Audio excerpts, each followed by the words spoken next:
नमस्कार नमस्कार साथियों, कैसे हैं सभी को बहुत बहुत प्यार भरा नमस्कार। भैया कैसे हैं आप सभी को बेहतरीन सा नमस्कार।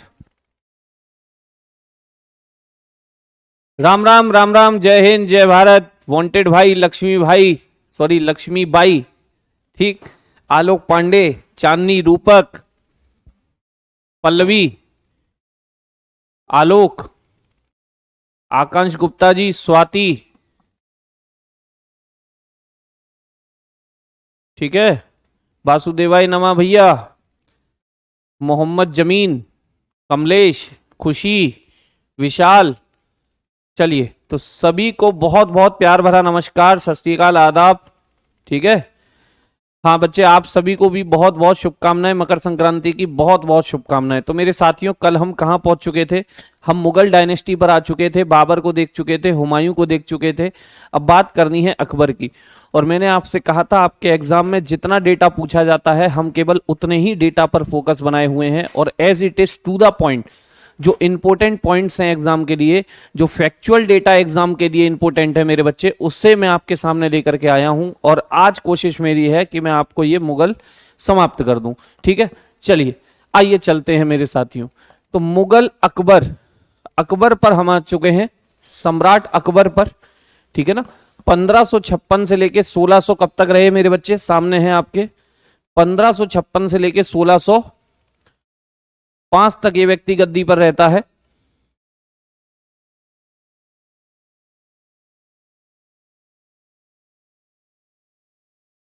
ठीक है साथियों, चलिए। अच्छा अच्छा विशाल बाबू, अब थोड़ा तो कष्ट उठाना पड़ेगा। 1556 से लेके 1605 तक पढ़ते हैं, चलिए इसके बारे में थोड़ा सा। The eldest son of Humayun, Akbar, ascended the throne at the age of 14। मतलब क्या है कि हुमायूं का सबसे बड़ा पुत्र, जिसका नाम मेरे साथियों अकबर था, वो 14 वर्ष की आयु में गद्दी पर बैठा। कितने वर्ष की आयु मेरे बच्चे? गद्दी पर बैठने की है 14 साल। और कहां पर इसका राज्याभिषेक हुआ था? कोरोनेशन हुआ था। Coronation took place at Kalanaur. ठीक है ना, इसका राज्याभिषेक मेरे बच्चे कहां हुआ था? कालानौर में हुआ था। कालानौर बोले तो पंजाब। कहां पर हुआ था? पंजाब में इसका राज्याभिषेक हुआ था। बैरम खां इसका संरक्षक था। इसका जो प्रोटेक्टर था, इसका जो संरक्षक था, इसका नाम याद रखना मेरे बच्चे। इसका जो संरक्षक था, इसका जो प्रोटेक्टर था, उसका नाम मिलता है बैरम खां। क्या नाम मिलता है? बैरम खां नाम मिलता है। बैरम खां इसका नाम मिलता है। संरक्षक का नाम क्या मिलता है? बैरम खां। ठीक, पत्थर के सिंहासन पर इसका राज्याभिषेक हुआ था यहां पर। ठीक है, बैरम खां इसका नाम मिलता है। इसके बाद में मेरे बच्चे the second battle of Panipat, जो कि 1556 में हुई, was fought between Hemu, who was the general of Mohammad Adil Shah, and Bairam Khan, mentor of Akbar. Hemu was defeated in this battle, इसमें हेमू हार गया। The second battle of Panipat mark the real beginning of the Mughal empire. मतलब क्या है? मतलब देख लीजिए, पानीपत का दूसरा युद्ध जो कि 1556 में हुआ था, किनके बीच? मोहम्मद आदिल शाह के सेनापति, जो इस समय दिल्ली के राजा बने बैठे थे, इनका नाम था हेमू, हेमचंद्र विक्रमादित्य, हेमचंद्र विक्रमादित्य, और अकबर के संरक्षक बैरम खां के बीच लड़ा गया। इसमें हेमू हार गया। ठीक है ना,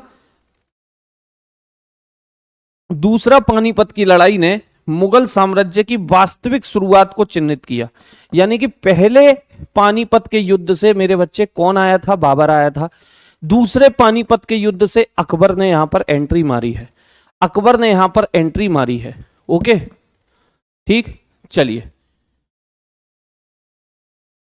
क्लियर। चलिए, अमन सिंह जी, नहीं मेरे बच्चे, सारे स्टूडियो बुक रहते हैं, 2 घंटे का ही यही बीच में स्लॉट है, कैसे भी करके। ठीक, चलिए। हाँ जी, हेमचंद हिंदू राजा था। जब आपके सूर्यवंश के मौत हो गई थी, सूर्यवंश चला गया था, तो उस बीच में हुमायूं की मृत्यु के बाद कुछ समय के लिए हेमू ने दिल्ली पर कब्जा किया था। इसे हरा के अकबर यहां पर आया था। In the initial year of his rule, Akbar की बात कर रहे हैं, Akbar was first under the influence of his regent Bairam Khan and then under his mother Maham Anga. Maham Anga, अपने शासन के प्रारंभिक वर्षों में अकबर किसके पास रहा? पहले अपनी संरक्षक बैरम खां और फिर अपनी मां। मां का नाम मिलता है, इनकी ये दूध मां थी मेरे बच्चे, दूध मां जिसने इनको दूध पिलाया था, महामंगा के प्रभाव में रहा। महामंगा के प्रभाव में रहा। बड़ी ही चंट चालाक किस्म की महिला थी। पहले क्या होता था कि जन्म एक महिला ने दिया, लेकिन दूध ऐसी महिला का पिलाते थे जिससे कि मेरे बच्चे बौद्धिक विकास तेजी से हो। तो महामंगा ने इसको दूध पिलाया था, तो इसे दूध मां कहते हैं, इसकी दूध मां कहते हैं। अमन सिंह जी, कोई नोट्स बनाने में प्रॉब्लम नहीं हो रही है, simple simple to the fact to the point है। आप भगवान जाने किस तरीके से नोट्स बना रहे हैं, ये सारे के सारे पॉइंट अपने आप में नोट्स की फॉर्म में ही लिखे हैं मेरे बच्चे, सारे के सारे पॉइंट्स नोट्स की फॉर्म में ही लिखे हैं। ठीक, नेक्स्ट बात आती है कि भाई the period of influence of Maham Anga on Akbar 1560 से 62 is known as the period of petticoat government. Petticoat government मतलब क्या है कि अकबर पर महामंगा के प्रभाव के काल को 1560 से 62 तक ये इसके प्रभाव में रहा। ठीक, it is known as petticoat government. इसे पेटीकोट सरकार के रूप में जाना जाता है। किस रूप में जाना जाता है बच्चे? पेटीकोट सरकार। क्योंकि राजा जो था वो केवल और केवल महामंगा के कहने पर काम कर रहा था। महामंगा के कहने पर काम कर रहा था, उसकी अपनी खुद की बुद्धि काम नहीं कर रही थी, अपनी खुद की बुद्धि काम नहीं कर रही थी, इसलिए इसे पेटीकोट सरकार कहते हैं। टाइम पीरियड याद रखना 1560 से 62। ठीक है, Akbar abolished the practices of the enslavement of war prisoner.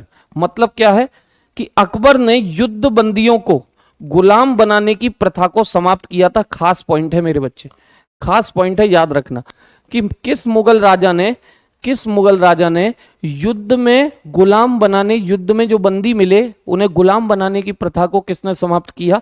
तो अकबर ने समाप्त किया। अकबर ने समाप्त किया।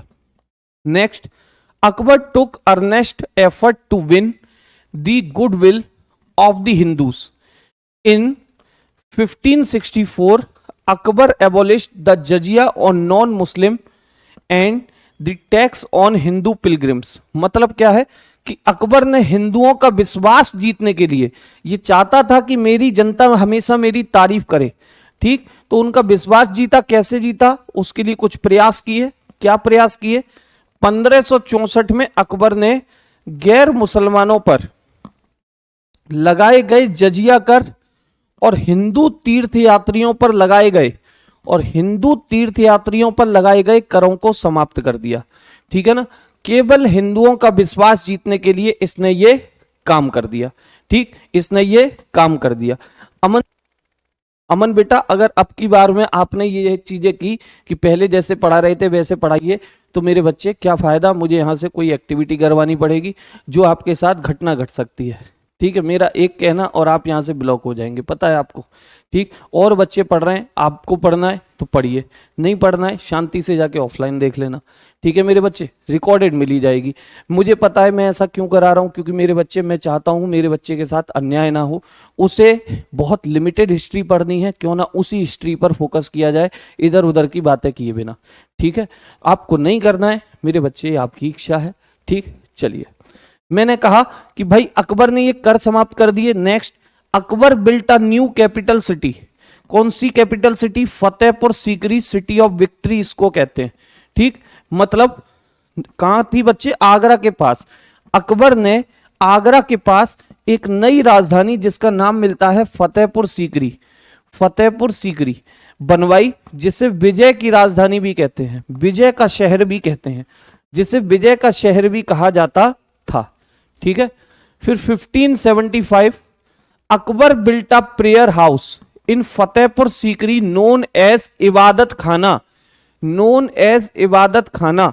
बहुत छटाए पॉइंट है मेरे बच्चे। 1575 में अकबर ने फतेहपुर सीकरी में एक प्रार्थना घर बनवाया, जिसे क्या नाम दिया था? जिसे इबादत खाना नाम दिया था, प्रेयर हाउस नाम दिया था, कि कोई भी आए और अपने इष्ट देव की प्रार्थना यहां पर कर सकता है।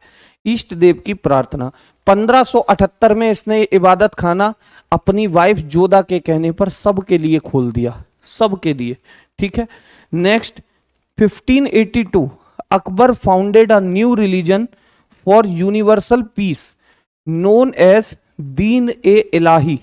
दीन e Ilahi, the Din e Ilahi ceased to exist after Akbar. मतलब 1582 में अकबर ने एक नया धर्म चलाया। इसका कहना था कि लोग धर्म को लेकर के आपस में लड़ते हैं, भिड़ते हैं। इसका सीधा सीधा सॉल्यूशन है कि मैं सबका धर्म एक बना देता हूं, एक नया धर्म चला देता हूं, जिसका मानना होगा कि ईश्वर एक है, ईश्वर एक है, ईश्वर एक है। इसे इसने नाम दिया था दीन ए इलाही। दीन ए इलाही नामक एक नया धर्म स्थापित किया जो शांति के लिए बनाया गया था। अकबर के बाद दीन ए इलाही अस्तित्व में नहीं रहा, इसके बाद ये खत्म हो जाता है।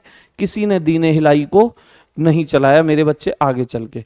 अब दीन ए इलाही के लिए एक बात याद रखना, दीन ए इलाही ये जो नया धर्म चला है जिसे आप कह रहे हो दीन ए इलाही, दीन ए इलाही, दीन ए इलाही नाम का ये जो नया धर्म चला है, इसका पुरोहित आपसे पूछा जाता है कि इसका पुरोहित कौन था। पुरोहित यानी कि पूजा करने वाला। पुरोहित बोले तो पूजा करने वाला। इसका पुरोहित था मेरे बच्चे अबुल फजल। कौन था? अबुल फजल इसका पुरोहित बनाया गया था। और दीन ए इलाही स्वीकार करने वाला एकमात्र हिंदू राजा, इसे स्वीकार करने वाला एकमात्र हिंदू राजा, इसे स्वीकार करने वाला, इसे स्वीकार करने वाला एकमात्र हिंदू राजा, इसे स्वीकार करने वाला एकमात्र हिंदू राजा, एकमात्र हिंदू राजा, इसे स्वीकार करने वाला एकमात्र हिंदू राजा कौन था मेरे बच्चे? इसका नाम था बीरबल। बीरबल। बीरबल का वास्तविक नाम क्या होता है? ब्रैकेट में लिख लेना, महेश दास। बीरबल का वास्तविक नाम क्या होता है? महेश दास नाम होता है। महेश दास अकबर के 9 रत्नों में से एक होता है। अकबर के 9 रत्नों में से एक होता है। ओके सर, एक क्वेश्चन है out of topic, Elon Musk को 3 देशों का नागरिकता मिल सकता है क्या? पुष्कर जी बिल्कुल मिल सकता है, अगर कोई अपनी ओर से कंट्री ऑफर करता है। और साथ में एलन मस्क की जो कंट्री है वहां भी ट्रिपल सिटीजनशिप रखने की इजाजत होनी चाहिए। ट्रिपल सिटीजनशिप रखने की अगर उसकी कंट्री उसे इजाजत देती है तो वो रख पाएगा, नहीं तो नहीं। ठीक, चलिए next. Akbar introduce the मनसबदारी system in his administration. Mansabdari system was introduced in 1574 with the help of Raja Todermal. Akbar experimented with the land revenue administration which was completed in 1580. The land revenue system was called जब्ती और बंदोबस्त system और दहसाला system. ठीक है ना, कई नाम है मेरे बच्चे, देख लीजिएगा, हिंदी में भी लिखवा है कि अकबर ने, बेहतरीन पॉइंट है, अकबर ने अपने प्रशासन में कौन सी प्रणाली चलाई? मनसबदारी प्रणाली चलाई। मनसबदारी प्रणाली। मनसबदारी प्रणाली 1574 में लागू की गई थी। किसने लागू की थी? कौन था इसका वित्त मंत्री? तो इसका एक वित्त मंत्री था जिसका नाम था राजा टोडरमल। राजा टोडरमल की मदद से अकबर ने भूमि राजस्व प्रशासन में प्रयोग किए और 1580 में इन प्रयोगों को पूरा किया। भू राजस्व प्रणाली को जब्ती, इसे क्या भी नाम दिया जाता था? जब्ती। इसी को नाम दिया जाता था बंदोबस्त प्रणाली। इसी को नाम दिया जाता था दहसाला पद्धति। दहसाला पद्धति यानी कि हर 10 साल में टैक्स वसूलने की ये प्रथा थी। टैक्स को अकबर ने हर साल वसूलना बंद कर दिया था। ठीक है निरंजन जी, ये पीडीएफ एज इट इज आपके पास पहुंच जाएगा, आराम से लिख लेना, आराम से लिख लेना निरंजन जी, आराम से लिख लेना। ठीक है ना, आराम से, क्योंकि लिखने का समय देंगे फिर तो मैं ऐसे ही खड़ा रहूंगा और 3 बजे तक मेरे बच्चे खड़ा ही रहूंगा, 3 बजे तक खड़ा ही रहूंगा। ठीक है, तो मैंने कहा हर 10 साल में टैक्स वसूलने की बात अकबर ने कही। अकबर बोला हर साल हमें टैक्स नहीं चाहिए, आप 10 साल का ब्यौरा निकालो किसानों से और उनकी जो एवरेज हो, एवरेज जो उत्पादन है उस पर हमें टैक्स चाहिए 10 साल में एक बार। इसे दहसाला पद्धति नाम दिया गया। Birbal was an advisor and main commander of the army in the court of the Mughal emperor Akbar. मतलब क्या है कि जो बीरबल था, जिसका नाम मेरे बच्चे महेश दास भी मिलता है, जिसका नाम महेश दास भी मिलता है, महेश दास, वो अकबर के दरबार में एक सलाहकार था और सेना के मुख्य कमांडर यानी सेनापतियों में से एक था। ठीक। Akbar is the first known person in the world to have devised the ship's camel, a barge on which a ship is built। मतलब क्या है कि अकबर दुनिया के पहले ज्ञात व्यक्ति हैं जिन्होंने जहाज का ऊंट, जहाज वाला ऊंट विकसित किया, जो एक बैराज है जिस पर जहाज बनाया गया है।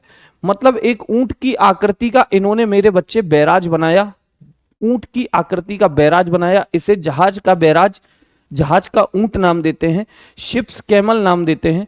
ठीक, शिप्स कैमल। मनसबदारी प्रथा टैक्स वसूलने के लिए थी, अभय कुमार जी, टोडरमल की मदद से अकबर ने चलाई थी, याद रखिएगा, याद रखिएगा। ठीक है, नेक्स्ट। ऑफलाइन में एनडीए की तैयारी नहीं होती? नहीं भाई, ऑफलाइन में केवल IAS PCS. The Mahabharat was translated under the supervision of Abul Faizi, brother of Abul Fazal and a court poet of Akbar. Mahabharat का अनुवाद किसने किया आपसे पूछा जाता है। महाभारत का अनुवाद अबुल फैजी द्वारा, किसके द्वारा? अबुल फैजी द्वारा किया गया, जो अबुल फजल का भाई था और अकबर के दरबारी कवि के रूप में संरक्षण इसको प्राप्त था। इतना ही नहीं, महाभारत का जब फारसी अनुवाद हुआ, महाभारत का जब फारसी अनुवाद हुआ, महाभारत का जब फारसी अनुवाद हुआ तो फारसी अनुवाद करके इसका नाम बदला गया, फारसी ट्रांसलेशन करके इसका नाम बदला गया। फारसी ट्रांसलेशन के बाद इसका नाम क्या हो गया? रज्मनामा। फारसी ट्रांसलेशन करके इसका नाम क्या रखा गया? रज्मनामा नाम रखा गया, याद रखें। महाभारत का जब फारसी ट्रांसलेशन हुआ तो इसका नाम क्या रखा गया? रज्मनामा नाम रखा गया। ठीक। फिर अकबर का मकबरा कहां पर है? टॉम्ब ऑफ अकबर, तो भैया सिकंदरा में है। अकबर का मकबरा सिकंदरा में है। सिकंदरा, सिकंदरा कहां होता है सर? आगरा। सिकंदरा कहां होता है मेरे बच्चे? आगरा। आगरा में इसका मकबरा है। ठीक है ना, 1605 में निकल लिया, 1605 में निकल लिया।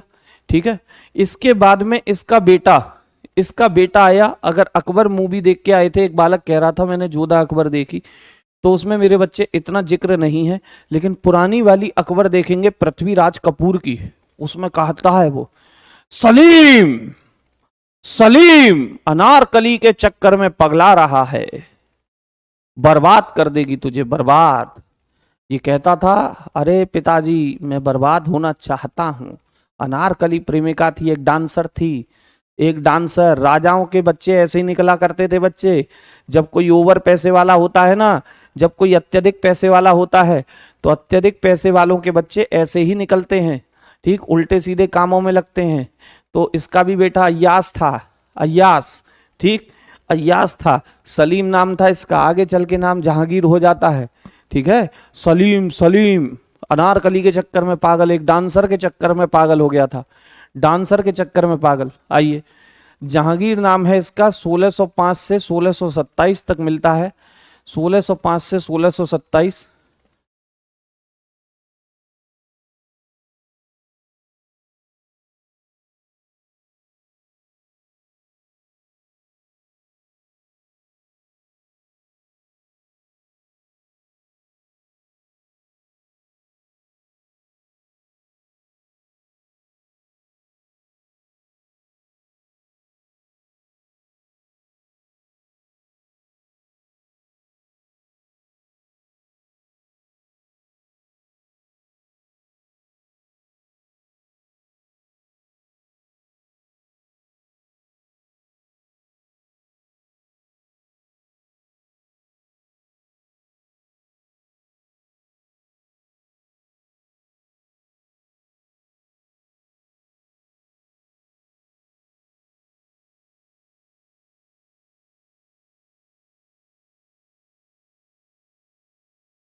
देखो भाई, तो मैंने कहा जहांगीर 1605 से कब तक रहा, 1627।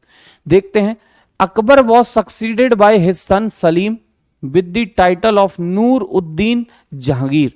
मतलब अकबर के बाद उनका पुत्र जिसका नाम मिलता है सलीम ने नूर उद्दीन जहांगीर के नाम से, किस नाम से, नूर उद्दीन जहांगीर के नाम से शासन संभाला। किस नाम से शासन संभाला, नूर उद्दीन जहांगीर के नाम से।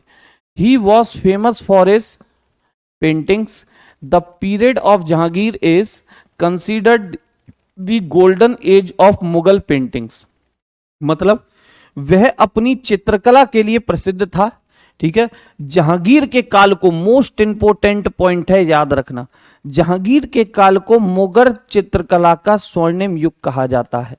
चित्रकला का स्वर्णिम युग पूछेगा किसके काल को कहते हैं, चित्रकला का स्वर्णिम युग पूछेगा किसके काल को कहते हैं, जहांगीर। ठीक है ना, जहांगीर कहता था कि मेरे क्षेत्र में कोई भी नशेबाजी नहीं करेगा, मेरे क्षेत्र में कोई भी नशेबाजी नहीं करेगा, पब्लिक में से किसी को भी नशा करता देख लिया तो तोड़ दूंगा, लेकिन मेरे सिवा कोई नहीं करेगा। अंतर है? कहता था कि भाई मेरे इलाके में कोई भी पब्लिक में से नशेबाजी नहीं करेगा, करेगा तो समस्त मैं ही करूंगा। अफीम का नशा करता था, नशेबाज था विकट, है विकट नशा, मेरे अलावा कोई नहीं करेगा। देखिए कैसा राजा है।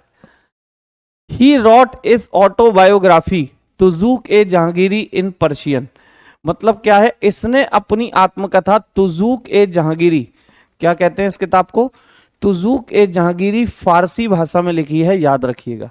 ठीक, न्याय के उद्देश्य से इसने एक विभाग बनाया था, for the purpose of justice he establish Jahangir e Adl, Jahangir ए आदिल, जहांगीर ए आदिल। न्याय के उद्देश्य से इसने मेरे बच्चे जहांगीर ए आदिल की स्थापना की, जिसे हम कहते हैं chain of justice, chain of justice भी कहते हैं। याद करो इल्तुतमिश को, याद करो इल्तुतमिश को। इल्तुतमिश ने लगवाया था न्याय का घंटा, रिंग ऑफ जस्टिस। इल्तुतमिश ने लगवाया था न्याय का घंटा, रिंग ऑफ जस्टिस।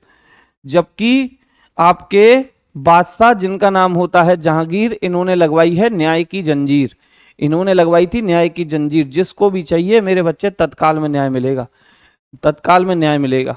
ठीक, ही सेंटेंस 5 सिख गुरु, 5th सिख गुरु सॉरी, जिनका नाम होता है अर्जुन सिंह, अर्जुन देव इनको कहते हैं, टू डेथ। उन्होंने 5वें सिख गुरु अर्जुन देव या अर्जुन सिंह को मौत की सजा दी थी, मौत की सजा। क्योंकि बच्चे इनका एक नलायक बेटा है जिसका नाम है खुसरो, इनका एक नलायक बेटा है जिसका नाम है खुसरो। वो खुसरो बाप से बोल गया है, बुड्ढे क्या कर रहा है भाई, इसने कहा इज्जत नहीं है हमारी, पापा कहते हैं बदतमीज, पापा कहते हैं पापा, ये क्या शब्द होता है? बुड्ढे कह रहा है अभी से, हैं? इसने भाई उसी की ठुकाई पिटाई कर दी। उसने फिर कहा ए बुड्ढे अब नहीं छोड़ूंगा तुझे, अब नहीं छोड़ूंगा तुझे। ठीक, जहांगीर बोला अब हम तुझे नहीं छोड़ेंगे, अब हम तुझे नहीं छोड़ेंगे। नहीं, अमीर खुसरो नहीं है, केवल खुसरो नाम है। ठीक, वो खुसरो बेचारा इस गुरु के पास पहुंच गया। सिखों के 5वें गुरु थे अर्जुन देव। अर्जुन देव से कहने लगा हमारा पिताजी से झगड़ा हुआ है, आप हमारा साथ दीजिए, आप हमारा साथ दीजिए। सिख गुरु ने कहा टेंशन ना लीजिए, हम आपका साथ देंगे, आपके पिताजी आपको कुछ नहीं करेंगे। अर्जुन देव की भी मती मारी गई थी, खाली पीली साथ दे दिया उसका, खाली पीली साथ दे दिया। जहांगीर ने उसको पकड़ा और उसकी तो कुटाई लगाई, वो तो बेटा था छोड़ दिया, लेकिन अर्जुन देव को फांसी पर लटका दिया। कहे कि तुम्हें क्या पड़ी थी, तुम्हें क्या पड़ी थी, बेटा हमारा है, नालायक है डजंट मैटर, बेटा हमारा है, नालायक है डजंट मैटर, बेटा हमारा है। आपको बीच में बोलने की क्या पड़ी थी, लटका दिए फांसी पर, लटका दिए फांसी पर। 2 सिख गुरु मुगलों ने मारे हैं, याद रखना, 2 सिख गुरु मुगलों ने मारे हैं। 5वें सिख गुरु अर्जुन देव की मृत्यु कराई है आपके किसने, जहांगीर ने। एक 9वें सिख गुरु आएंगे तेग बहादुर, 9वें सिख गुरु आएंगे तेग बहादुर, उन तेग बहादुर को फांसी की सजा देगा, उन तेग बहादुर की मृत्यु कराएगा औरंगजेब। दो सिख गुरु, एक आ गए 5वें, एक आएंगे 9वें औरंगजेब में। In 1609 Jahangir received William Hawkins an envoy of King James first of England who reached India to obtain trade concessions. 1609 में जहांगीर ने विलियम हॉकिंस को स्वीकारा, विलियम हॉकिंस को स्वीकारा जो इंग्लैंड के राजा जेम्स फर्स्ट के दूत और व्यापार समझौते प्राप्त करने के लिए भारत पहुंचे थे। आपको पता होगा ईस्ट इंडिया कंपनी भारत कब आई थी? ईस्ट इंडिया कंपनी भारत कब आई थी मेरे बच्चे? ईस्ट इंडिया कंपनी भारत आई थी 1608 में, 1608 में, और 1609 में जहांगीर मिलने गया था, सॉरी हॉकिंस मिलने गया था जहांगीर से, कहा कि मैं राजा जेम्स फर्स्ट का दूत हूं, यहां व्यापार करना चाहता हूं, आप अनुमति दे दीजिए। तो मेरे बच्चे बातचीत करने आया था। 1615 में एक और अंग्रेज आया था, sir Thomas Roe reached the court of Jahangir as a result of his efforts the first English factory was established in Surat in Gujarat.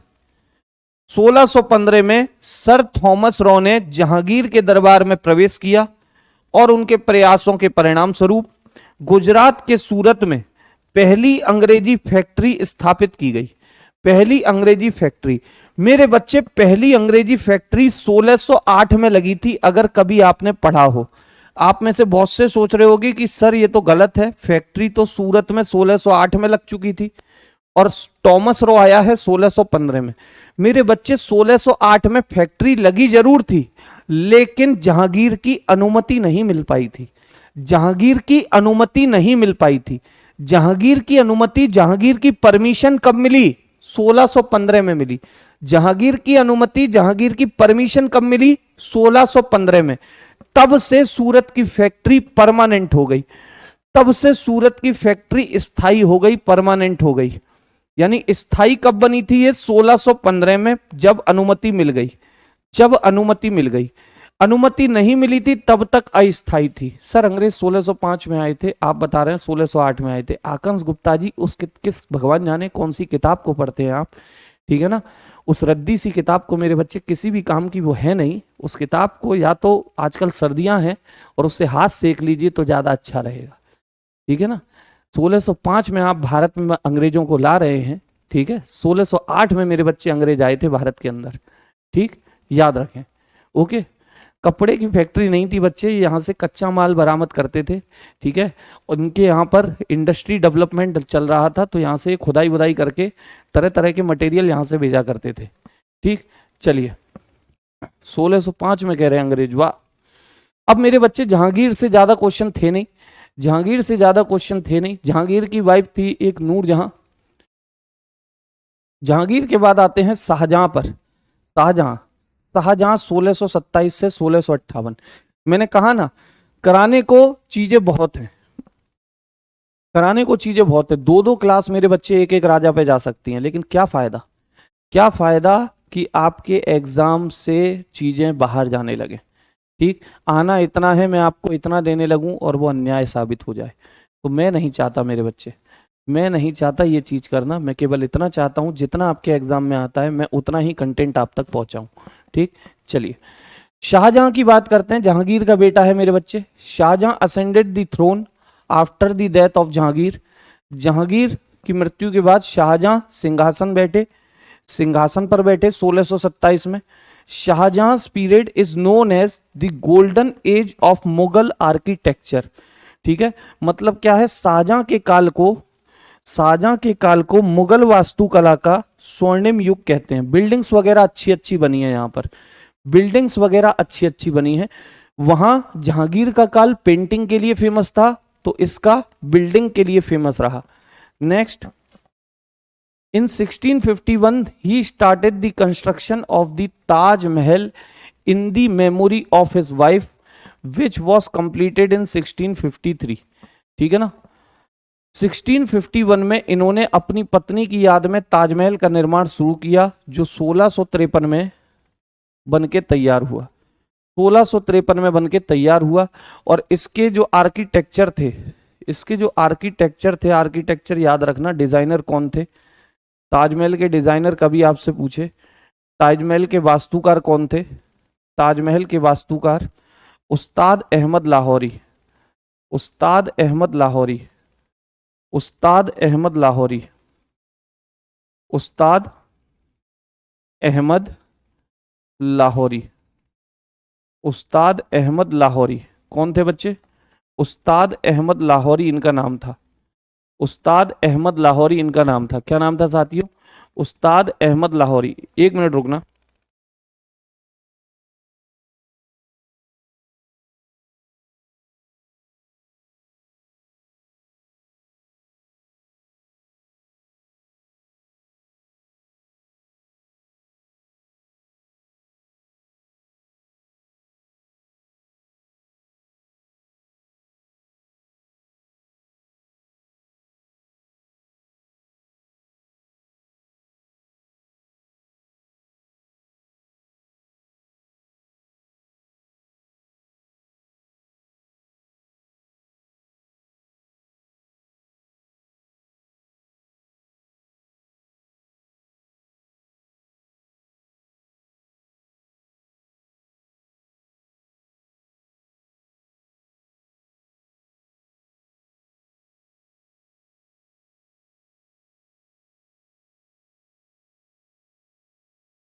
सोलह में, ये चीज याद रखना मेरे बच्चे, ये टाइपिस्ट भैया से थोड़ी मिसप्रिंट हुई, 1651 की जगह ये 1632 है जब बनना स्टार्ट हुआ ताजमहल। उस्ताद अहमद लाहौरी क्या होते हैं, designer. 1639 Shahjahan built his new capital Shahjahanabad in Delhi, ठीक है, and shifted the capital from Agra to there. 1639 में शाहजहां ने दिल्ली में अपनी नई राजधानी जिसका नाम होता है शाहजहानाबाद, शाहजहानाबाद, शाहजहानाबाद का निर्माण किया और राजधानी को आगरा से कहां स्थानांतरित किया, दिल्ली स्थानांतरित किया। यानी राजधानी वापस से मेरे बच्चे कहां बन रही है, दिल्ली पहुंच रही है। हाँ जी, लगभग 20 साल के आसपास का समय लगा। ठीक है, ओके, क्लियर। शाहजहां की पत्नी की मृत्यु मुझे क्या करना मेरे बच्चे, ठीक है। अब पत्नी की मृत्यु क्यों हुई, कैसे हुई, क्या करना है अपने को। The red fort in Delhi was built by Shahjahan, याद रखना, खास पॉइंट है। दिल्ली का जो लाल किला है, दिल्ली का जो लाल किला है वो शाहजहां ने बनवाया है। 1656 में शाहजहां ने जामा मस्जिद बनवाई। 1656 में मेरे बच्चे जामा मस्जिद शाहजहां ने बनवाई, ये भी दिल्ली में है। ये भी कहां पर है, दिल्ली। ये भी कहां पर है, Delhi. The famous peacock throne was built by Shahjahan, प्रसिद्ध मयूर सिंहासन का निर्माण शाहजहां ने कराया। मयूर सिंहासन को मेरे बच्चे एक और नाम से जानते हैं, इसी को कहते हैं तख्त। सिंहासन को कहा जाता है तख्त, सिंहासन को क्या कहते हैं, तख्त। मोर को क्या कहते हैं, ताउस। मोर को क्या कहते हैं, ताउस कहते हैं, ताउस। मोर को क्या कहते हैं, ताउस। तो नाम पड़ गया तख्त ए ताउस, नाम क्या पड़ गया, तख्ते ताउस। तख्ते ताउस इसको बोलते हैं, तख्ते ताउस भी इसको बोलते हैं। मयूर सिंहासन, क्योंकि मयूर को अरबी में ताउस कहते हैं, सिंहासन को तख्ते कहते हैं। ठीक। Aurangzeb imprisoned Shahjahan and crowned himself as the Mughal emperor. Shahjahan died broken hearted as a royal prisoner in January 1666 and was buried in the Taj Mahal next to his wife. मतलब क्या है, मतलब इतना सा है कि औरंगजेब जो कि मेरे बच्चे शाहजहां का बेटा है और इतना नालायक बेटा है कि शाहजहां को जीते जी इसने बंदी बना लिया, अपने सारे भाइयों की हत्या की, शाहजहां को बंदी बनाया और खुद को सम्राट बनाया। शाहजहां को बंदी बना लिया, खुद को मुगल सम्राट के रूप में ताज पहनाया। शाहजहां जनवरी 66 में 1666 में एक शाही बंदी के रूप में दिल टूटा हुआ मगर मर गए, ठीक है ना। और उन्हें ताजमहल में अपनी पत्नी के पास दफना दिया गया, और उन्हें ताजमहल में अपनी पत्नी के पास दफना दिया गया, ठीक है। हाँ, 14वें पुत्र को जन्म देते हुए मुमताज की मृत्यु हुई थी, सबको पता है, ठीक है, क्लियर। लेकिन ये घटनाएं मेरे बच्चे भूल जाइए, 14वां पुत्र, 15वां पुत्र, 20वां पुत्र, क्या ही करना इनसे। आइए, बात आती है औरंगजेब पर 1658 से 1707। 1658 से 1707। ठीक। औरंगजेब की बात करें, औरंगजेब का एक और नाम होता है, इसी को मेरे बच्चे आलमगीर भी कहते हैं। इसी को क्या भी कहते हैं? आलमगीर भी कहते हैं। इसी को क्या भी कहते हैं? आलमगीर। एक आलमगीर और आएगा तो इसके आगे पहला लगा देते हैं। इसी को क्या भी कहते हैं? आलमगीर फर्स्ट। आलमगीर फर्स्ट भी इसको कहते हैं, याद रखें। Aurangzeb Alamgir conqueror the world, ascended the throne in 1658। Aurangzeb Alamgir दुनिया का विजेता ने 1658 में सिंहासन संभाला। आलमगीर का मतलब होता है दुनिया का विजेता। दुनिया का विजेता। अपने भाइयों को इसने हराया, उनकी हत्या की, उनके बच्चे भी नहीं छोड़े। ठीक है ना। और तो और अपने पिताजी को बंदी बना करके इसने मेरे बच्चे गद्दी छीनी है। Muinuddin Mohammad Aurangzeb is the full name of Aurangzeb. Muinuddin Mohammad Aurangzeb पूरा नाम है इसका। मुइनुद्दीन मोहम्मद औरंगजेब, औरंगजेब का पूरा नाम था। ठीक है। नेक्स्ट, बीबी का मकबरा जिसे टॉम्ब ऑफ लेडी भी कहते हैं, is located at Aurangabad. Aurangabad का मतलब होता है महाराष्ट्र। औरंगाबाद का मतलब है महाराष्ट्र। औरंगाबाद का मतलब है मेरे साथियों Maharashtra. And was built by Aurangzeb in the memory of his first and chief wife Dilras Banu बेगम।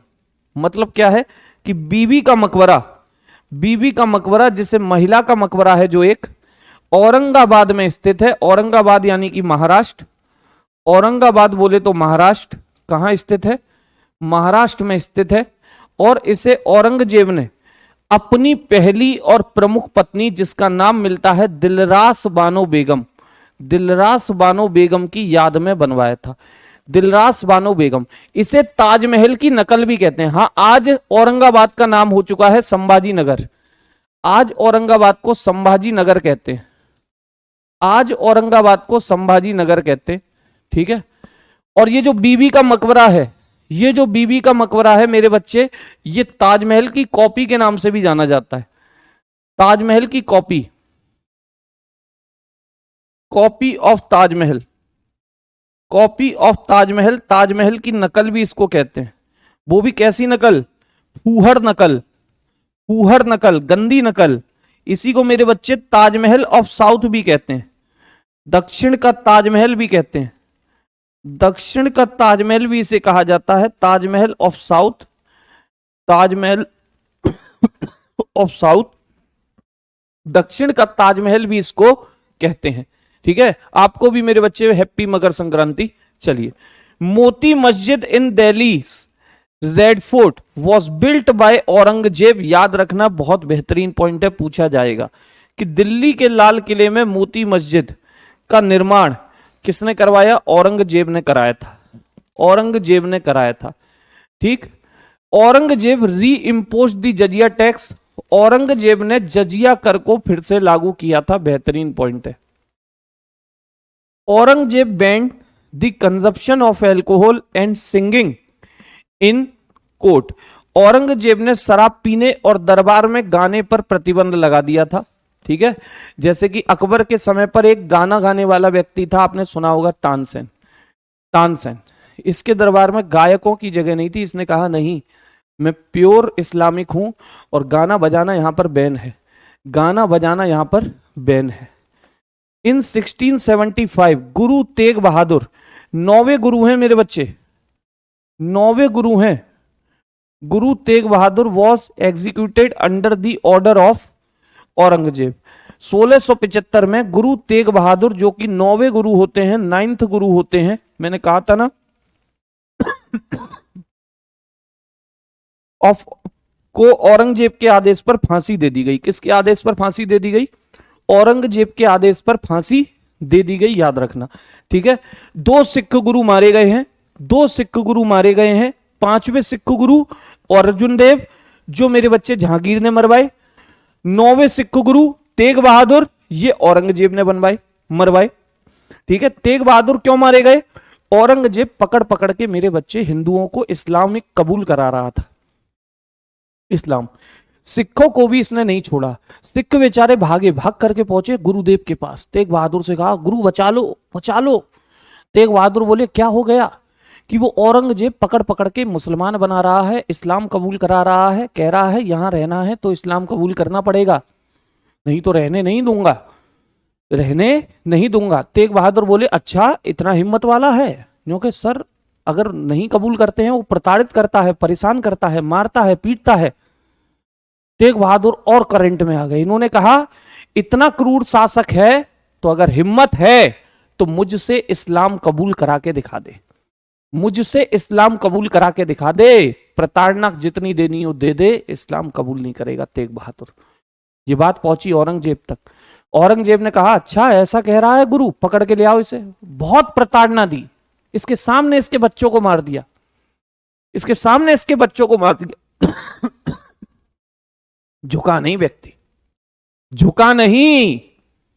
कहा, सिख हूं, सिख ही मरूंगा, चाहे जो करना हो कर लीजिए। हार करके मारना ही पड़ा, टूटा नहीं। इसे कहते हैं मेरे बच्चे जज्बा, इसे कहते हैं हिम्मत। यही हिम्मत मैं कहता हूं आप दिखाइए अपने अंदर कि मुझे चाहिए ही चाहिए नौकरी, चाहिए ही चाहिए नौकरी। तो भैया औरंगजेब की इसके बाद में कोई खास घटना मिलती नहीं है। 1707 में ये औरंगजेब क्या हो जाता है, मृत्यु हो जाती है इसकी। 1707 में मृत्यु होती है। और ये जो औरंगजेब है, ठीक है ना, मृत्यु यानी कि डेथ हो जाती है। औरंगजेब याद रखना वीणा वादन करता था। ये जो औरंगजेब है, ये जो औरंगजेब है, ये जो औरंगजेब है साथियों,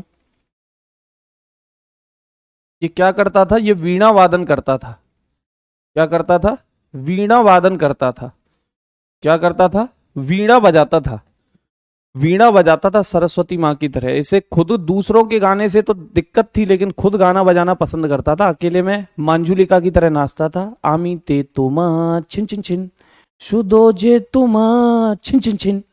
अकेले नाचता, अकेले गाता, वीणा वादन करता था। ठीक है, मंदिर तोड़ने के लिए तो फेमस है शिवाजी, तभी तो लपेट देंगे इसको।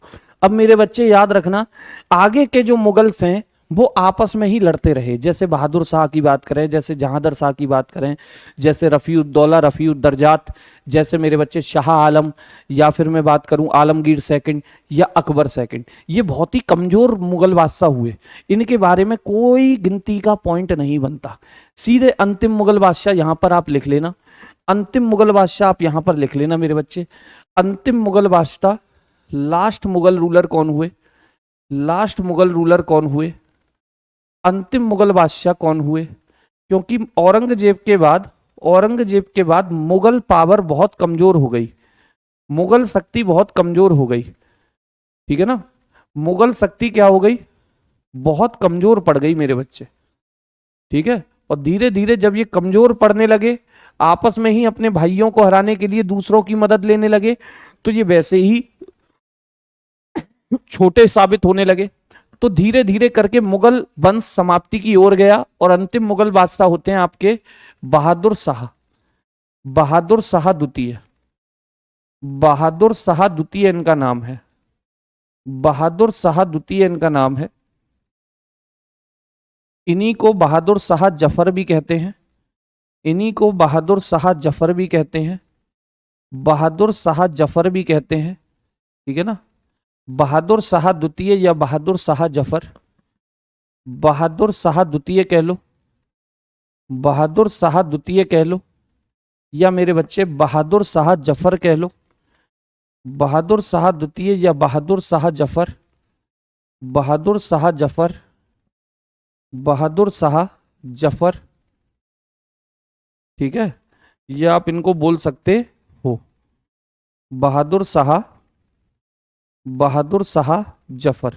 और जब 1857 की क्रांति हुई, 1857 की क्रांति हुई देश में, तो मेरे बच्चे इन्होंने दिल्ली से लीडरशिप की, दिल्ली से लीडरशिप की। तो ये इनका समाप्ति उसी वक्त हो जाती है जब ये दिल्ली की लीडरशिप अपने हाथ में लेते हैं और कहते हैं कि मैं भारतीय जनता को एक करने के लिए युद्ध लड़ रहा हूं। ठीक है ना, अंग्रेजों से युद्ध लड़ रहा हूं। उस अंग्रेजों से युद्ध में लड़ने के कारण मेरे बच्चे इनका सफाया ही हो जाता है, इनका सफाया ही हो जाता है। ठीक है, 1800 57 में जाकर के ये मुगल पूरी तरह से क्या हो जाते हैं, समाप्त हो जाते हैं मेरे बच्चे। 1837 से लेके 1837 से लेके 1858 तक ये व्यक्ति, बल्कि 57 ही लिख लें, 1857 तक ये व्यक्ति गद्दी पर रहता है। इसके बाद इसे रंगून जेल भेज देते हैं गिरफ्तार करके और इसकी मृत्यु हो जाती है।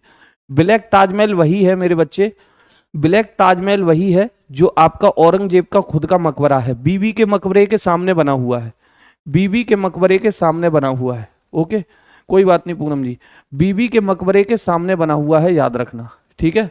ओके, आज सर क्यों इसके वंशज नहीं है क्या? नहीं बेटा, इसके वंशज नहीं, इसके बच्चों की भी हत्या ब्रिटिश ने कर दी थी, अंग्रेजों ने कर दी थी। अंग्रेज भारत 1608 में आ गए थे बच्चे, 1608 में आ गए थे, और ये अंग्रेजों से लड़ते लड़ते ये व्यक्ति ने अपने बच्चे खो दिए। हुमायूं के मकबरे में इसके बच्चों को मार दिया, इसे पकड़ के म्यांमार की जेल में डाल दिया, म्यांमार की जेल में डाल दिया, इसे पकड़ के म्यांमार की जेल में डाल दिया, ठीक है ना, रंगून जेल में। वहां 1862 में ये मर जाता है, 1862 में मर जाता है। आपको भी मेरे बच्चे हैप्पी पोंगल, हैप्पी मकर संक्रांति। तो आइए मेरे बच्चे, अब मराठों के पैरेलल में एक बड़ी शक्ति जाग चुकी थी, मराठा। मुगलों के साथ में एक बड़ी शक्ति जन्म ले चुकी थी, मराठा, मराठा, ठीक है ना। मुगलों के सामने एक बड़ी शक्ति जन्म ले चुकी थी, मराठा। तो दी मराठा एम्पायर, मराठा साम्राज्य, मराठा साम्राज्य, ठीक है। मराठा साम्राज्य ज्यादा आपको कंटेंट नहीं देता है, बहुत कम कंटेंट है, सब कुछ शिवाजी के इर्द गिर्द घूमता है। आपके एग्जाम में सब कुछ शिवाजी के इर्द गिर्द घूमेगा। तो देखिएगा साथियों, देखिएगा, on 6 June 1674 Shivaji was crowned at Raigad. He assumed the title of Chhatrapati and also assumed the title of Haindava Dharmoddharak, protector of Hindu faith. मतलब क्या है, हिंदी में भी लिखे देते हैं, हिंदी में भी लिखे देते हैं। 6 जून 1674, 6 जून 1674 का शिवाजी का रायगढ़ में ताजपोशी हुई। इन्होंने छत्रपति का खिताब धारण किया, छत्रपति, ठीक है ना। और हिंदवा धर्मोद्धारक, यानी हिंदू धर्म का रक्षक खुद को कहते थे, हिंदू धर्म का रक्षक खुद को कहते थे, इसलिए कहते हैं जय भवानी जय भगवा, जय भवानी जय भगवा। बस 10 मिनट और चलेगा बच्चे।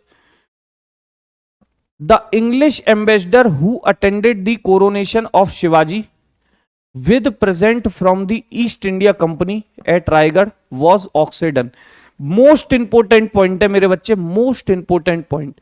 वह अंग्रेजी राजदूत जो रायगढ़ में शिवाजी की ताजपोशी समारोह में ब्रिटिश ईस्ट इंडिया कंपनी के उपहारों के साथ शामिल हुआ था, उसका नाम ऑक्सीडन था, याद रखें, उसका नाम ऑक्सीडन था, ठीक। Next, the Maratha empire was founded by Shivaji during the reign of Aurangzeb. Maratha साम्राज्य की स्थापना शिवाजी ने औरंगजेब के शासनकाल में की थी। किसके शासनकाल में? कौन मुगल राजा थे? औरंगजेब उस समय मुगल राजा थे। The Maratha played a major role in decline of Mughal power. मतलब क्या है कि मराठों ने मुगल साम्राज्य की शक्ति के पतन, पतन यानी समाप्ति में महत्वपूर्ण भूमिका निभाई है, महत्वपूर्ण भूमिका। ये शिवाजी मेरे बच्चे सिरदर्दी थे औरंगजेब के लिए, सिरदर्दी। अब एक मोस्ट इंपोर्टेंट पॉइंट है मेरे बच्चे, Samarth Ramdas was the guru of Chhatrapati Shivaji Maharaj. मतलब छत्रपति शिवाजी महाराज के गुरु समर्थ रामदास थे, Samarth Ramdas. The treaty of Purandar was signed between Chhatrapati Shivaji Maharaj and Raja Jai Singh इन 1665। 1665 में छत्रपति शिवाजी महाराज और राजा जयसिंह के बीच पुरंदर की संधि हुई थी, पुरंदर की संधि, ठीक है मेरे बच्चे। एक्चुअल में औरंगजेब बड़ा परेशान हो गया था शिवाजी से, शिवाजी को मारने इसने अपने मामा को भेजा शाइस्ता खां को, लेकिन शाइस्ता खां से लड़ते हुए शिवाजी ने उसे हराया, शाइस्ता खां का अंगूठा कट गया। औरंगजेब ने फिर किसको भेजा? राजा जयसिंह को भेजा, एक हिंदू को हिंदू के विरुद्ध भेजा। और राजा जयसिंह पावरफुल थे मेरे बच्चे, राजस्थान क्षेत्र से बिलोंग करते थे। ये आए, इन्होंने शिवाजी को हराया, और शिवाजी को हराकर कौन सी संधि की? पुरंदर की संधि। कहा कि शिवाजी आपको हमारे साथ आगरा चलना होगा, औरंगजेब आपसे मिलना चाहते हैं। ठीक है, शिवाजी राजी हुए। इस पुरंदर की संधि के बाद में आगरा भी आए थे मेरे बच्चे, आगरा भी आए थे। ठीक, खैर और क्या घटनाएं शिवाजी से खास? Most of the administrative reforms of Shivaji were based on the practice of the Deccan Sultanate. The revenue system of Shivaji was based on that of Malik Ambar of Ahmednagar. Shivaji की अधिकांश प्रशासनिक सुधार दक्कन सुल्तानों की प्रथाओं पर आधारित थे, वही बहमनी वाले। शिवाजी की राजस्व प्रणाली अहमदनगर के शासक अलिक अंबर की प्रणाली पर आधारित थी, याद रखें। Shivaji designated 8 ministers, most important point है मेरे बच्चे, most important, 8 minister as the Ashta Pradhan, each holding an important portfolio यानी department. Peshwa was the equivalent of modern prime minister in the Maratha empire. मतलब क्या है? शिवाजी ने 8 मंत्रियों को अष्ट प्रधान के रूप में, अष्ट प्रधान के रूप में नियुक्त किया, जिनके पास महत्वपूर्ण मंत्रालय थे। पेशवा मराठा साम्राज्य में प्रधानमंत्री के समान होता था। इतनी सी बात है, इतनी सी बात है मेरे बच्चे कि शिवाजी ने रखे हैं अष्ट प्रधान, जबकि कल कृष्णदेव राय आया था, कृष्णदेव राय आया था जिसके पास थे अष्ट दिग्गज। और नवरत्न किसके पास हुए हैं? अकबर, और एंशियंट हिस्ट्री के अंदर पढ़ोगे चंद्रगुप्त सेकंड, चंद्रगुप्त सेकंड। तो नवरत्न हुए चंद्रगुप्त सेकंड और अकबर के पास, अष्ट दिग्गज थे कृष्णदेव राय के पास, अष्ट प्रधान हुए हैं याद रखना शिवाजी के पास। Next, the council of minister of Shivaji was known as Ashta Pradhan. Shivaji के मंत्रिमंडल को अष्ट प्रधान के नाम से जाना जाता था। 8 लोग थे इसमें।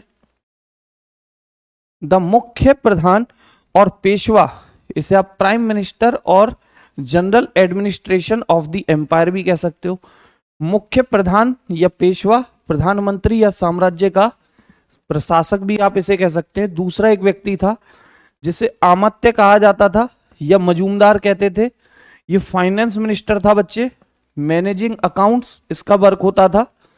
आमत्य या मजूमदार ये वित्त मंत्री या साम्राज्य के खातों का प्रबंधन देखता था। इसके बाद तीसरा व्यक्ति है द वाक्यानवीस, इंपोर्टेंट है मेरे बच्चे, होम मिनिस्टर हुआ करता था। वाक्यानवीस बोले तो गृह मंत्री। नेक्स्ट चौथा नंबर था मेरे बच्चे सुमंत और दाबिर, फॉरेन मिनिस्टर हुआ करता था सुमंत और दाबिर, ये विदेश मंत्री था।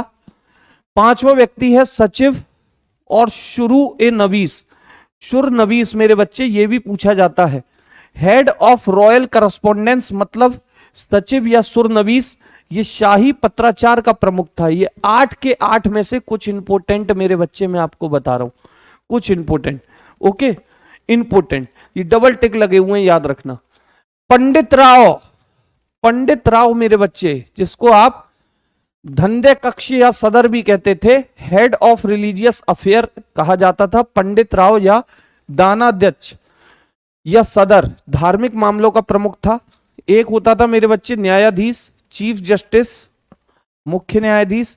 एक होता था सर ए नौबत, सेनापति, कमांडर इन चीफ या फिर managing in the force and defence of the empire. Sar e Naubat कौन था या सेनापति? ये सेनापति या साम्राज्य की सेनाओं और रक्षा का प्रबंधन देखता था। ये टोटल 8 लोग थे यहां पर, टोटल 8 लोग। केवल आपसे डबल टिक वाले हैं मेरे बच्चे, वही आप याद रखना। एक सर ए नौबत और याद कर लेना, ये 8वां, ठीक है, कि कौन था, कभी पूछे तो बता पाओ, कभी पूछे तो बता पाओ। फिर है आपसे बात, द पेशवा और the prime minister was the foremost minister in the Ashta प्रधान।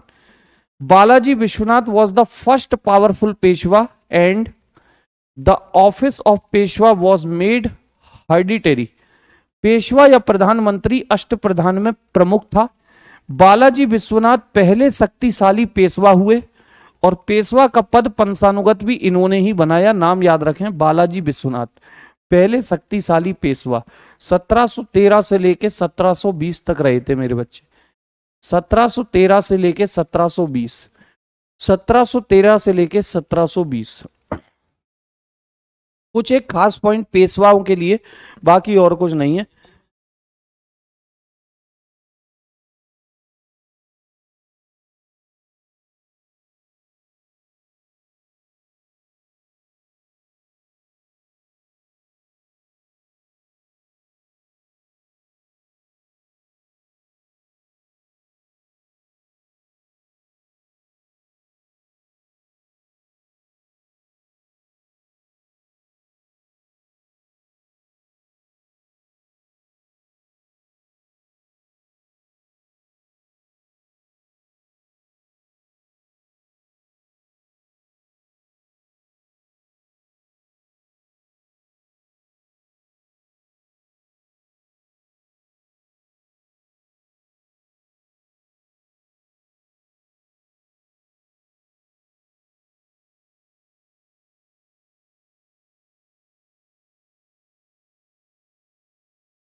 देखो भाई, थोड़ी सी पेशवाओं की बात कर लेते हैं, थोड़ी सी पेशवाओं की, ज्यादा नहीं है मेरे बच्चे। After Balaji Vishwanath his son Balaji Bajirao first I was appointed Peshwa in 1720 by Sahu. Balaji Vishwanath के बाद उनका बेटा जिसका नाम होता है बालाजी बाजीराव,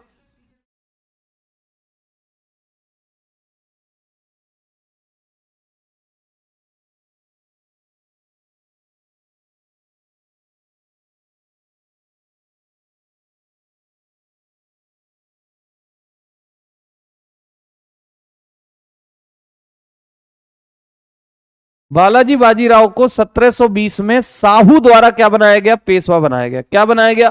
पेशवा बनाया गया। Balaji Bajirao succeeded as the Peshwa after the death of his father Bajirao first known as Nana Saheb. He proved be a good administration and an expert of handling financial matter. मतलब क्या है, हिंदी में भी लिखा है, बालाजी बाजीराव यानी बाजीराव का जो बेटा है वो है बालाजी बाजीराव, जो मेरे बच्चे 1741 में आता है, 1700 बल्कि 40 ही आप लिख सकते हो, 1740 में अपने पिता बाजीराव फर्स्ट के निधन के बाद पेशवा का पद संभाला। उसने उन्हें नाना साहिब के नाम से भी जाना जाता था। उन्होंने एक अच्छे प्रशासक और वित्तीय मामलों को संभालने में विशेषज्ञता साबित की, विशेषज्ञता साबित की।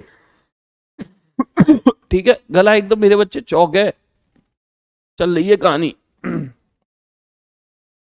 Shivaji collected two type of tax, जिसका नाम था Chauth and Sardeshmukhi, from adjoining territories of his empire. The Mughal provisions and territories of the sultan of Bijapur. Chauth was 4% of the revenue of the district conquered by the Marathas. Sardeshmukhi was an additional 10% of the revenue which Shivaji collected by the virtue of his position as Sardeshmukh. मतलब क्या है कि शिवाजी ने अपने साम्राज्य की सीमावर्ती क्षेत्र, जो भी आसपास के छोटे मोटे क्षेत्र थे, ठीक, मुगल प्रांतों और बीजापुर के सुल्तान के क्षेत्र से दो प्रकार के कर वसूले। एक को चौथ कहते थे, एक को सरदेशमुखी कहते थे। पूछे शिवाजी के टैक्स बता देना। चौथ 4% था, जो शिवाजी ने मराठों द्वारा विजय प्राप्त किए गए जिलों के राजस्व से लिया। जो भी शिवाजी ने जीते थे क्षेत्र, जो भी शिवाजी ने जीते थे क्षेत्र, उनसे 4% नाम का ही चौथ लिया जाता था कि आप चाहते हो हमारी प्रोटेक्शन, तो भैया ये प्रोटेक्शन मनी हम चाहिए 4%। ठीक, सरदेशमुखी वह अतिरिक्त 10% कर था जिसे शिवाजी ने सरदेशमुख के रूप में अपनी स्थिति के कारण वसूला। 10% अलग से एक टैक्स था सरदेशमुखी, जिससे ये कहते थे कि मुझे चाहिए ही चाहिए, मैं आप सबका हेड हूं, मैं आप सबका हेड हूं। ठीक है, नेक्स्ट आता है the centre of the Maratha administration was the Peshwa secretariat at Poona. कहां था इनका सेंटर?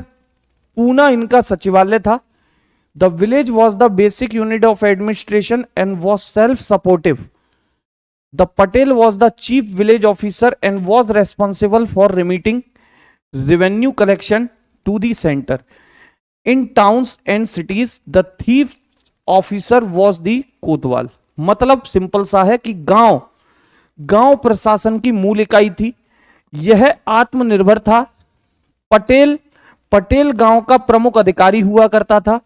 गांव सबसे छोटी यूनिट इन्होंने बनाई, प्रशासन की सबसे छोटी इकाई जिसका अधिकारी है पटेल। राजस्व संग्रह को केंद्र में भेजने के लिए जो जिम्मेदार था कि रिवेन्यू इकट्ठा करेगा और राजा को भेजेगा। शहरों और कस्बों में प्रमुख अधिकारी कोतवाल हुआ करता था। शहरों और कस्बों में प्रमुख अधिकारी कोतवाल था। There was two kinds of cavalry in Maratha army system, Bargir and Siledar. Maratha सेना प्रणाली में दो प्रकार की घुड़सवारियां थी, जिन्हें मेरे बच्चे एक को कहते थे बारगीर और दूसरे को कहते थे सिलेदार। ठीक, नेक्स्ट फिर क्या लिखा है? The Kohinoor diamond and the valuable peacock throne were taken away by Nadir Shah. Kohinoor हीरा और बहुमूल्य मयूर सिंहासन नादिर शाह ले गया था मेरे बच्चे। 1739 के आसपास का ये समय होता है। नादिर शाह ये ईरानी आक्रमणकारी था, ईरानी आक्रमणकारी था। ये पॉइंट मेरे बच्चे हाईलाइट कर लेना। ईरानी आक्रमणकारी था और किससे ले गया था? मोहम्मद शाह रंगीला से ले गया था। मोहम्मद शाह रंगीला ये औरंगजेब के बाद के राजाओं में से एक है। इसके समय पे ईरानी आक्रमणकारी आया नादिर शाह, वो कोहिनूर हीरा और मयूर सिंहासन अपने साथ ले गया था। फिर है कि Balaji Vishwanath built naval bases at Konkan, Khanderi and Vijaydurg. Dockyard facility were also develop. ठीक है, ठीक, मतलब क्या है कि बालाजी विश्वनाथ ने कोकण, खांदेर और विजयदुर्ग में नौसैनिक अड्डे बनाए। डॉकयार्ड यानी कि बंदरगाह सुविधाएं भी बनाई। Nana Phadnavis was called the Chanakya of Maratha politics. Most important point है कि नाना फडणवीस को मराठा राजनीति के चाणक्य के रूप में जाना जाता था। Bajirao second was the last Peshwa of Maratha empire. Bajirao second Maratha साम्राज्य के अंतिम पेशवा थे, जो कि कब से मेरे बच्चे 1818 तक ये रहे थे। 1818 तक अंतिम पेशवा ये रहे थे। इसके बाद पेशवा पद समाप्त हो जाता है। ठीक है, ओके, हाँ जी, थोड़ा स्लो ही चलेंगे, टेंशन ना लो, परेशान मत हो। और ये अंतिम स्लाइड है मेरे बच्चे कि समर्थ Ramdas was the guru of Chhatrapati, ये मैंने आपको बता दिया। द ट्रीटी ऑफ पुरंदर, ये भी आपको बता दिया है। ठीक है, शिवाजी में ये भी मतलब की स्लाइड थी, इसका कोई योगदान नहीं है, इसे हटाई दो, ये फिर से आ गई है। चलिए, तो कुल मिलाकर के ये मेरे बच्चे मराठों में खास पॉइंट थे। इसे 2 से 3 बार मेरे कहने पर, पेशवा मतलब प्रधानमंत्री राहुल, और धीरे धीरे यही प्रधानमंत्री मराठों में मुखिया बन गया था, राजा से ज्यादा पावरफुल पद हो गया था। यही अपनी राजा की सारी पावर का यूज यही करने लगा था। ठीक है, 2 से 3 बार इन पॉइंटों को रिवाइज कर लेना, केवल पढ़ना है। मैं हमेशा कहता हूं जीएस याद मत करो, याद हो नहीं सकती, कोई नहीं कर सकता, कोई दुनिया की ताकत नहीं है जो इसे याद कर ले। ठीक है ना, केवल आप 2 से 3 बार मेरे बच्चे इसे रिवाइज करना, आज करना, एक दिन छोड़ के फिर 2 से 3 बार एक बार और करना। आप कहोगे कि हाँ सर चीजें सुनी सुनी लग रही हैं, और सुना सुना बस मेरे बच्चे याद में रहे, वही आपके क्वेश्चन को सॉल्व कराता है कि ऑप्शन देखते ही आप पहचान पाओ कि ये ऑप्शन सुना हुआ है। बस इतना सा। तो मिडिएवल हिस्ट्री की कहानी यहाँ समाप्त होती है। कल मेरे बच्चे इसका हम प्रैक्टिस लगाएंगे, मोक लगाएंगे इस पूरे के पूरे टॉपिक का, जिसमें विजयनगर से क्वेश्चन होंगे, बहमनी से क्वेश्चन होंगे, मुगल से क्वेश्चन होंगे, मराठों से क्वेश्चन होंगे। ठीक, इसके बाद हम आपको लेके चलेंगे आपकी मॉडर्न हिस्ट्री पर। ठीक है, मॉडर्न हिस्ट्री पर। तो आज के लिए इतना ही। सभी को नमस्कार, जय हिंद, जय भारत।